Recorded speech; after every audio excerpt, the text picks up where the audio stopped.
कई योजनाओं को काफी समय तक रोकना पड़ता है जब तक इलेक्शन चल रहे हो। तो ऐसे में लाभार्थी जिनको योजनाओं का लाभ मिलना चाहिए वो रह रहकर उससे प्रभावित होते हैं। तो इन तमाम परिस्थितियों के मद्देनजर एक लंबे समय से देश में इस बात को लेकर चर्चा चल रही थी। सन 1999 के आसपास से ही लॉ कमीशन के द्वारा यह प्रस्ताव किया गया था कि देश में एक देश है एक चुनाव होना चाहिए, और मौजूदा प्रधानमंत्री आदरणीय नरेंद्र मोदी जी और केंद्र की सरकार ने इसको काफी गंभीरता से लिया। कई वेबिनार भी इसको लेकर केंद्र सरकार के द्वारा आयोजित किए गए, कई चर्चाएं इसको लेकर हुई हैं, सदन में भी इसको लेकर पार्लियामेंट्री कमिटीज के भीतर भी इसको लेकर कई राउंड ऑफ डिस्कशंस हुए हैं।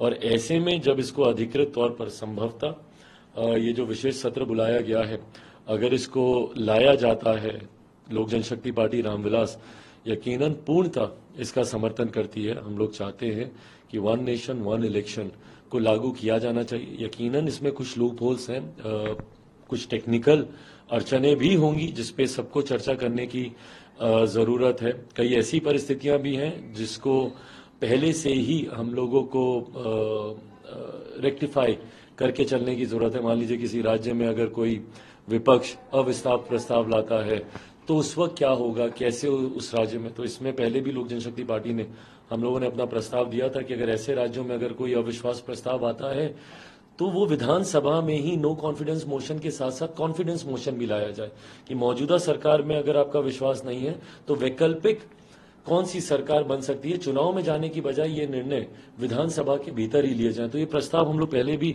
हम लोग दे चुके हैं। आने वाले दिनों में जब इसको लेकर चर्चा होगी तो मजबूती से इस प्रस्ताव के पक्ष में लोक जनशक्ति पार्टी रामविलास अपनी बातों को रखने का काम करेगी। 5 दिन का जो स्पेशल सेशन बुलाया गया है पार्लियामेंट का, इसको लेकर विपक्ष कह रहा है कि सरकार जो है डरी हुई है, इसलिए नर्वस होकर ये सेशन बुलाया गया है। भाई हर चीज में सरकार डरी हुई है, प्रधानमंत्री डरे हुए हैं।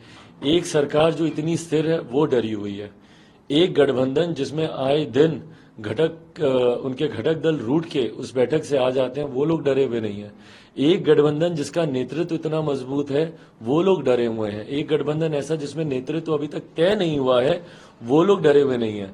एक गठबंधन जिसका नेतृत्व मजबूती से देश हित में बड़े बड़े फैसले ना सिर्फ ले रहा है बल्कि उसको इम्प्लीमेंट करने का भी काम कर रहे हैं, वो डरे हुए हैं। एक दूसरा गठबंधन जिनके पास ना नीति है ना नीयत है, वो लोग डरे हुए नहीं है।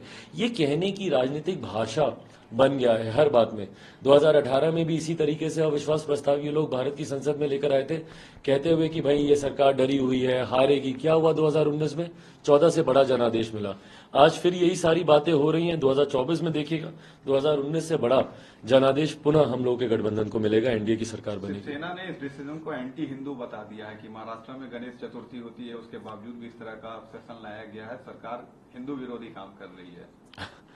जब कोई और होता है तो बोलते हैं कि भाई ये लोग मुस्लिम विरोधी हैं, ये हुआ है तो अब हिंदू विरोधी हैं। हर चीज को धर्म से, जात से जोड़कर देखने की आदत कुछ राजनीतिक दलों की बन गई है।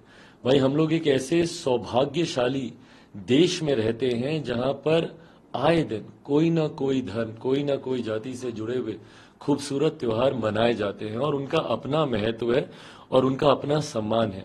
ऐसे में राजनीतिक कार्य को इनसे दूर ही रखना चाहिए। राजनीतिक दृष्टि से होने वाले कार्य या देश हित में लिए जाने वाले फैसलों को जाति धर्म की नीयत से जोड़कर देखना कहीं से उचित नहीं है।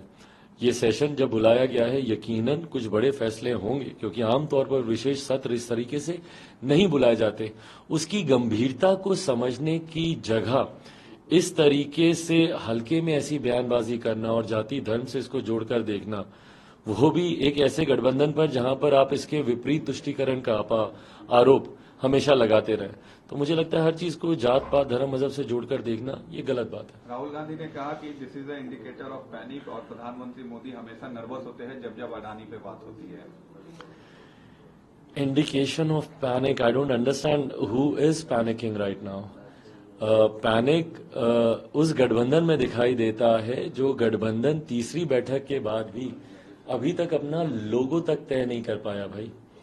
और ये बातें इन्हीं के द्वारा ही कही जा रही थी ना कि इस गठबंधन में संयोजक के नाम पे एक सहमति बन सकती है, लोगो रिलीज किया जा सकता है, कॉमन मिनिमम प्रोग्राम पे चर्चा हो सकती है। एक ऐसा गठबंधन जहां पे अलग अलग विचारधारा के घटक दल एक साथ आए हैं और वो भी विरोधी विचारधारा के।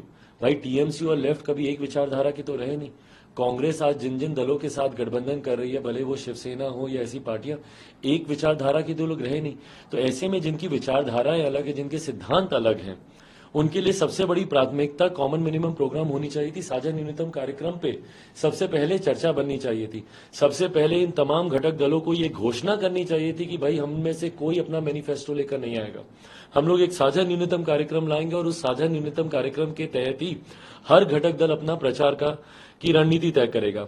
ऐसे में जिनका साझा न्यूनतम कार्यक्रम पे चर्चा करना तो बहुत दूर की बात है, ये लोग तो अभी पहला पड़ाव ही तीसरी बैठक के बाद नहीं पार कर पाए हैं। नेता नेतृत्व भी बहुत दूर की बात है, जो संयोजक तक तैयार नहीं कर पाए। नीति बनाना बहुत दूर की बात है, जो अभी तक लोगो तय नहीं कर पाए। ये लोग पैनिक कर रहे हैं कि फिर हम लोग पैनिक कर रहे हैं।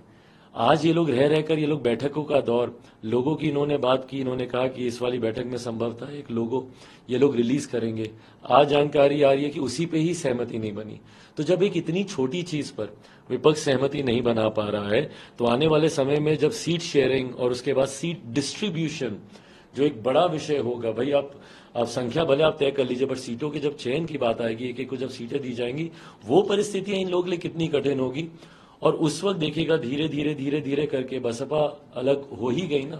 भाई उनके एक सांसद आए थे मेरे मुख्यमंत्री जी से मुलाकात करने, मुख्यमंत्री जी खुद अपने आप को इस गठबंधन का केंद्र बनाना चाह रहे थे, उनको पेरीफेरी में भी आज की तारीख में जगह नहीं मिल रही है।